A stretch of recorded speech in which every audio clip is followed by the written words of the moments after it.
Hello. Okay, so to start, I've got 50 pieces of stock coming for 50 Baby Boss boards to be made to restock. And also, I will be in Newburyport for the Iron Maiden contest put on by Metro Rock, the female and non binary climbing competition. I should have a table set up and I'll be there. And other than that, I got this thing I don't like that I made. It's this. I'm gonna call it like the Krillin or something because it's really round like Krillin's head. But so it's going to be a sloper trainer eventually when I figure it out. You can ignore this ugly hole from when I set it up and it didn't go well. I didn't do a good job of setting it up. I was going too fast and didn't do my due diligence in holding it, so it moved. But so it is 2 slots that you can clip a carabiner in. I'm going to do this one-handed, so it's going to be awkward.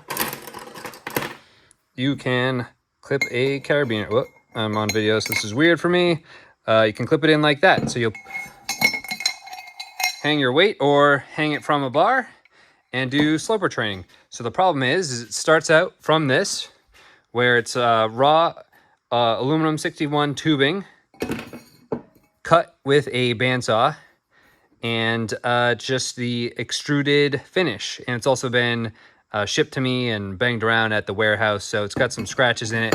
And these are some common lines from the extrusion process. Not these, but you can kind of see some lines in it. So what I was hoping is I could do minimal work to this, making it cheap. The less work I do to it, the less expensive it is. And bead blast it, and hopefully all of those marks would wash away. And at least with the process that I'm using on the other products, it did not fully wash it out. So you can still see those marks. It feels as good as the other things, but it just doesn't look as good, and that bothers me. So I'm not going to release it like this. I may do, I've got 8 more of the raw stock ones. I might just go pop them in a lathe, turn the OD, face and chamfer the outside edges, and release it as at least a test to give it to people to see if it's even worthwhile to try and bring this to market. Because if it's not, throw that out of here. If it's not, then why waste the time trying to figure it out? So maybe I'll do that just to get it in people's hands and see if they're psyched about it. Or if it takes me 6 months to sell 8 of them, then don't even bother. But so I've tested it with all, not every carabiner on earth, but I've tested it with large locking gate carabiners. I got the Magneto or whatever this is called style carabiner. They all fit in here. Even this will fit at least on this side over here. And so just as an aside, you can get these. I think they're for hanging like hammocks or something, or anything. And they're about 8 inches long. So you can drape this over a bar, like if you had a pull-up bar in a doorway or whatever. If you use something like the Big Boss or 2 Baby Bosses, you'd have a quick hangboard setup if you don't want to drill holes in a wall, or you don't have a bunch of weights to do no hangs like I frequently do. I think it costs like $6 or $7 for a pack of 2 of these. So that's a cheap and easy way to go about that.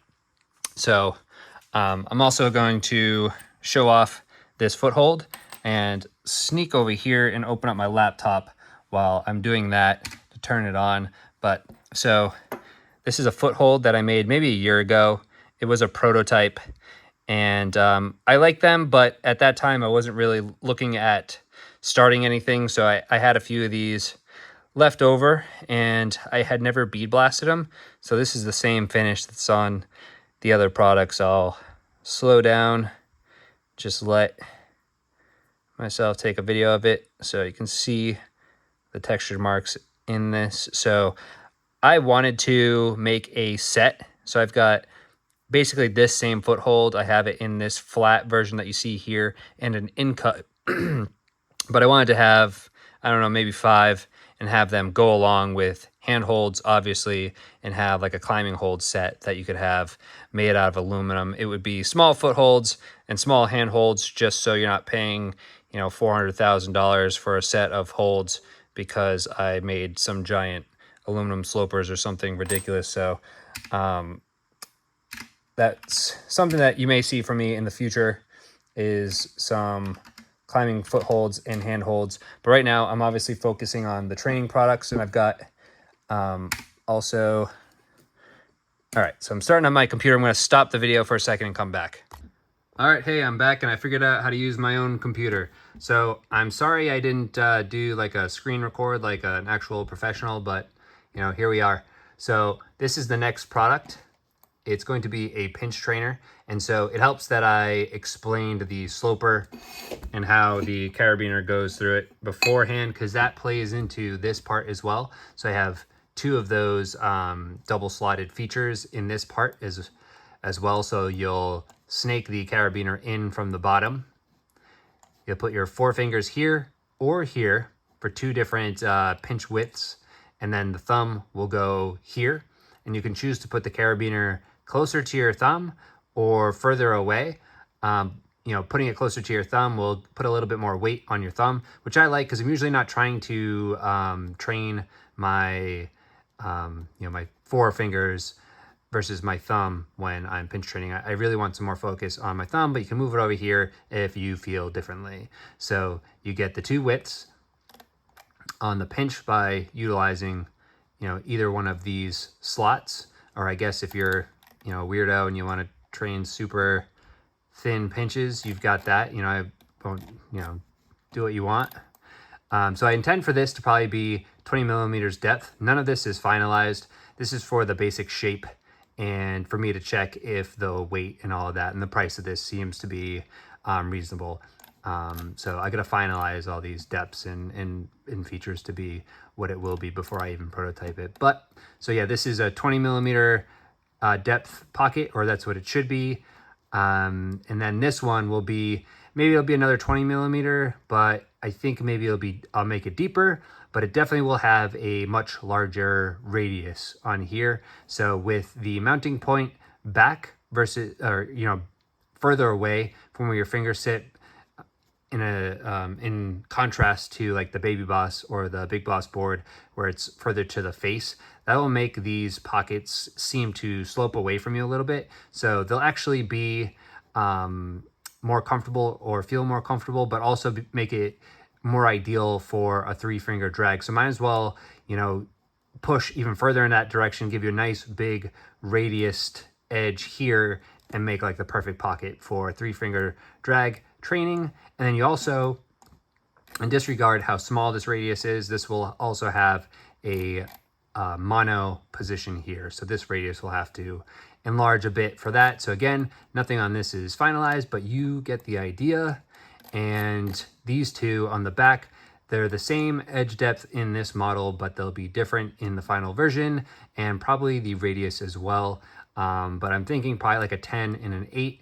And basically these are just to, you know, core out this part a little bit more, relieve weight, but also, you know, since it's here, I might as well use that real estate for something. And with the position of the eyelet being, you know, closer to your fingers, it'll feel as in cut as, you know, these edges could be with, you know, this orientation, but it'll be more in cut than if these were on the back. So I'm thinking like a 10 and an 8 on this.